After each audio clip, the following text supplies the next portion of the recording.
فرمانے علی شان، یہ آپ کے سامنے سنن ابو داؤد شریف سے حیران کن فرمان مصطفیٰ پڑھ کے سنانے لگا ہوں کہ قرضہ روک لینا اتنا بڑا گناہ ہے، کسی کا پیسہ دبا لینا اتنا عظیم اور خطرناک گناہ ہے۔ یہ روایت سننے کے بعد کانوں کو ہاتھ لگائیں اور توبہ کریں کہ آج تک مجھے پتہ ہی نہیں تھا کہ میں کتنے بڑے گناہ میں ملوث ہوا بیٹھا ہوں۔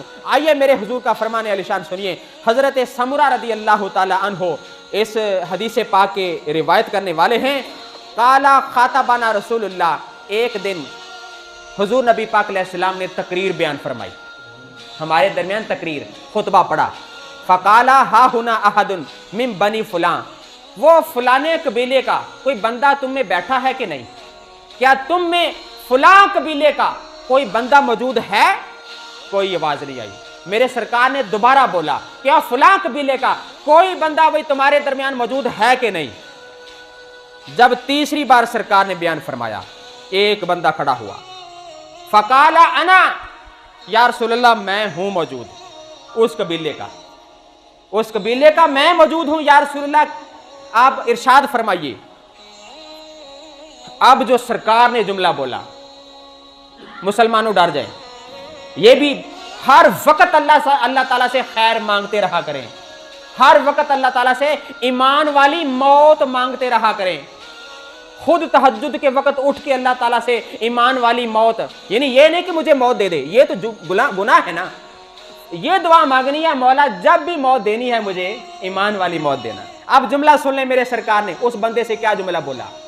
پہلے تو میرے سرکار نے فرمایا، ما مانا کا ان تجیبنی فی المرتین اولتین،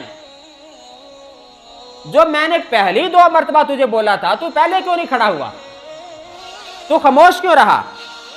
انی لم انویہ بکم الا خیرا، میں نے تو تمہاری بھلائی کی ہی تو بات کرنی ہے، میں نے کوئی دھمکی نہیں دینی، میں نے بھلائی کی بات کرنی ہے، اس لیے یہ نبی پاک علیہ السلام فوکس فرما رہے ہیں، ان کے ذہنوں کو اپنی طرف مبذول فرما رہے ہیں۔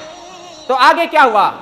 یہ جملہ ہے میرے سرکار نے، جو توجہ سرکار نے اکٹھی کی ہے صحابہ کرام کی، جیسے تم میری طرف غور سے دیکھ رہے ہو، صحابہ کرام حیرت کے ساتھ سرکار کے چہرے کو دیکھ رہے تھے کہ آج کوئی بڑا سارا معاملہ میرے سرکار بیان فرمانے لگے ہیں۔ میرے سرکار نے فرمایا، اِنَّا صَاحِبَكُمْ مَعْصُورٌ بِدَيْنٍ، جو تمہارا فلاں بندہ فوت ہو گیا تھا، جنت سے روک دیا گیا ہے، اس پر قرضہ تھا، ابھی تک رستے میں پھنسا ہوا ہے۔